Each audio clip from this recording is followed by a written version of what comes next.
Welcome to the show.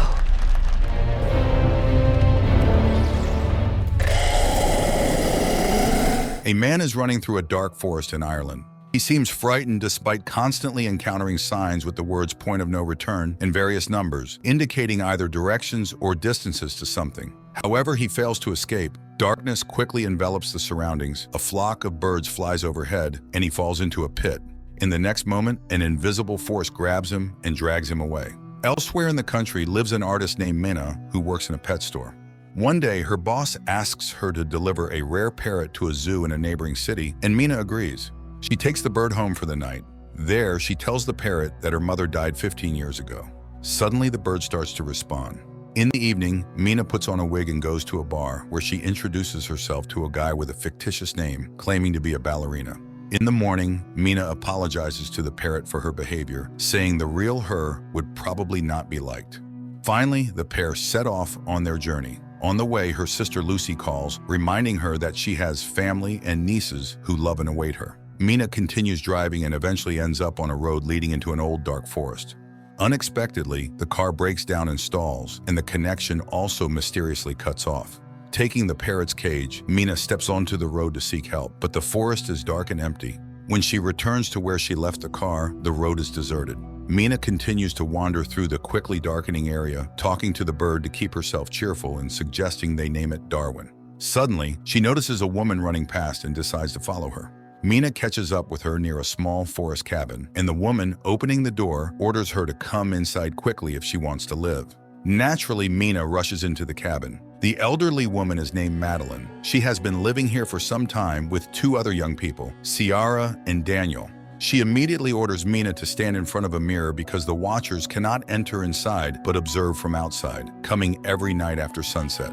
Standing by the mirror, Minna suddenly hears sounds like applause. Madeline confirms her suspicions. The watchers are applauding the appearance of a new object. In the morning, Minna announces that she intends to leave. Although the others assure her it's impossible, she heads into the forest. Madeline catches up with her, explaining that the forest causes hallucinations, but it is possible to survive here. The signs scattered throughout the forest mark the boundary from which a person can reach the cabin before dark. But if you go beyond the boundary, there will be no way back. They were made by a man named the Professor, but where he is now, no one knows. That night, Daniel puts on a show for the watchers, presenting them with the newcomer, but they ask her to behave as usual.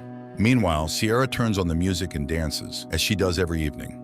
Minna, on the other hand, finds discs with recordings of Love Search TV shows. In the morning, she and Ciara go to gather medicinal herbs because her missing husband asked the girl to take care of Daniel. Then the man went to search for a way out and disappeared. Ciara explains that recently they found strange burrows scattered throughout the forest. That's where the watchers go during daylight hours. She believes she has been in the cabin for almost 5 months. Later, Madeline announces the safety rules. Never leave at night, never open the doors for anyone, always try to stay in the light. A strange life begins with entirely identical days. Minna watches endless shows and often stands staring into the mirror. One day she knocks on it, and immediately there is a knock on the door. Madeline orders everyone to freeze and everything stops. The next day she and Daniel go hunting. The boy tells her that Madeline used to work at the university, so she considers herself a know-it-all. But she has been living here the longest. Daniel himself has been in the cabin for 8 months, but has never seen anyone. After listening to the boy, Minna convinces Daniel to help her explore a burrow. Using a rope, Minna descends, explores it, and finds old items, newspapers, toys, pieces of electronics, and an old bicycle, which she ties to the rope and sends up. But then strange sounds, similar to those heard at night outside the cabin walls, echo from the darkness. Minna screams and the rope falls at her feet. Climbing out into the light, Minna leaves the dangerous place, and they calmly examine the items. With the bicycle, it might be possible to escape from here, but Madeline has a rather strange reaction to this. Meanwhile, Daniel manages to assemble a surveillance system from the found pieces of electronics and installs a camera by the door. At night, everything goes as usual. Ciara dances when there is a knock on the door, and Daniel suggests that a person has come. Madeline forbids opening it, but they hear the voice of Ciara's husband. Ciara tries to prove that it is John by asking him what book she is reading, but he does not answer. Although they bought this book together on his advice, the man begs to be saved from death. Ciara asks to look into the camera, but when he leans towards it, something drags him into the forest. Immediately, there is a knock on the mirror, stronger than ever before. Madeline stands in front of the people, as if shielding them, and the knocking stops. In the morning, Madeline throws the bicycle into the burrow, demanding that they no longer break the rules. Later, Mina recalls her sister and mother, who invited the girls for a car ride. The weather was beautiful, and Mina opened the window. Her mother asked her to close it because the wind was bothering her, but Mina didn't listen, mimicking her mother, who got distracted from the road, and the tragedy happened, for which Mina still feels guilty. Winter soon arrived. The days grew shorter, the nights colder, and food became increasingly scarce. Quarrels began to flare up among the cabin's inhabitants. One day, Sierra left for the forest. Mina caught up with her, and she confessed that she felt John was real. She runs to the house from where Daniel's screams are heard, angry with Madeline and Mina, refusing to let them inside. The women hide under a tree and soon see lanky, spider-like monsters emerging from the forest, approaching the cabin window and making terrible, shrill noises. The watchers stare at Daniel and Sierra while Mina and Madeline wait for them to leave so they can return to the cabin. When they do, the women rush to the door and beg to be let in. Daniel refuses, and then Mina tells him about her guilt towards her mother. She asks him to understand that he will suffer all his life, realizing that he is responsible for the death of people. The doors open. The four of them immediately stand in front of the mirror, hoping to convince the watchers that they are in place. Madeline admits that she tried to protect them from certain things. She used to teach history and mythology, and unlike them, came here voluntarily. Only here did she realize how dangerous this place was. Once she hunted alone and saw herself at sunset. Not an exact copy, but very similar. The Watchers are an ancient species with many names: changelings, winged ones, fairies. They study people to impersonate them, and they will never let them leave. Knocks and the voices of the cabin's inhabitants are heard outside. Then Daniel finds a hatch in the floor, which they didn't even know existed. Descending, they discover a well-fortified and equipped living space filled with food and equipment. Mina turns on an old computer, and a video recording shows the face of the professor, whose real name was Rory Kilmartin. He was the first to study the Watchers and tried to learn about their origins. In 1979, the scientist found this place, which he called Wonderland. Every evening, the Watchers came to his window and studied him. For many years before this, the professor's colleagues laughed at him, not believing his tales. Then he built this bunker, using the labor of men from nearby remote villages. He chose the lonely or those with bad habits so that their disappearance would not attract much attention, as every evening he convinced them to have dinner outdoors. Hiding inside, he watched the Watchers deal with them. Thus, this bunker was built on blood.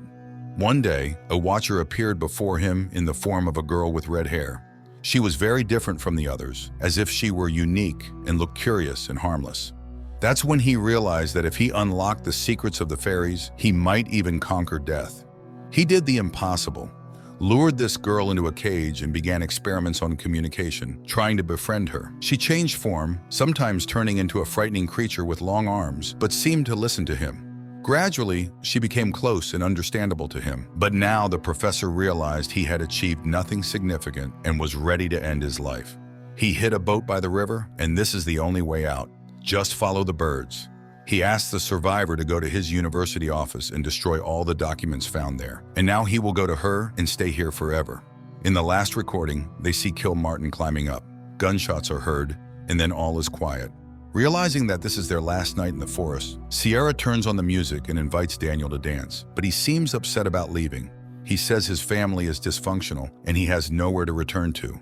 Then the girl offers to let him stay with her for a while until they find him a good occupation and place to live, as they have become good friends. In the morning, the group sets out to escape, guided by the signs and Mina's parrot, whom she asked to lead them. Soon they reach a massive stone disc in the ground, covering the entrance to a huge tunnel. Madeline explains that this is where the last representatives of the ancient fairy race were locked up, who were once very friendly with humans. After many centuries, they managed to surface, but now the friendship has turned into hatred. They stay here because they are held by magic, so they need to run far away. They walk all day, dusk falls, but there is no river or boat in sight. It starts raining and they fall into despair when they see huge flocks of birds flying in one direction. They run after them and reach the river. The women rush to the boat when Daniel hears screams behind him and sees John. He returns for him, rejoicing that the man survived, but it turns out to be a changeling. The women scream, begging Daniel to run, but he doesn't hear and dies at the hands of the Watcher, who then takes on his form while Madeline, Mina, and Ciara sail down the river. The women wake up in the boat and see that they have returned to civilization. They stop a bus and ride to the city, listening to music and only now realizing that it's over. Later, Mina goes to the university where Kilmartin worked, posing as his niece to enter his office and fulfill his last request. There, she finds more documents, photos, and a recording in which he discusses the fairies and the fact that there are still half-blood children in the world. Mina finds a stack of photos and, looking at them, seems very surprised. In the evening, Mina goes to Ciara's house, showing a photo of Madeline from the professor's belongings, explaining that it is his wife who died several years ago. So the Madeline they lived with in the cabin was a special fairy capable of moving during the day. It was she whom Kilmartin caught. He couldn't kill her, and she took on Madeline's form to return to civilization. Then a car pulls up to the house, and the real Ciara gets out, while the one she's talking to is actually a fairy. Realizing she has been exposed, the fairy knocks Mina out and changes shape again, turning into Daniel. They just want to live like other species, but due to human hatred, they are forced to stay underground. The fairy turns into Kilmartin and goes to Mina. In the house, the fairy transforms into her and prepares to kill the girl. But Mina says that there are others like her somewhere because she is half human and acknowledges that it was unfair of humans to banish the fairies from their world. The fairy softens and spreads her wings, admitting that Mina might be right, and she flies away. Mina revives Ciara. Later, she reunites with her twin sister Lucy, finally forgiving herself for their mother's death. She tells her about her experience, admitting that she still sees Madeline appearing in the forms of other people. Her nieces arrive to show Mina a drawing of her and Darwin, whom she still keeps as a pet. Meanwhile, outside, a girl with red hair appears, looking at their apartment windows and taking on the form of a girl with a strange face. This is probably not a horror movie, but rather a scary bedtime story when a child doesn't want to sleep and asks for something frightening. Everything builds up slowly and tastefully, but the ending unfolds somewhat mundanely, although mysteriously.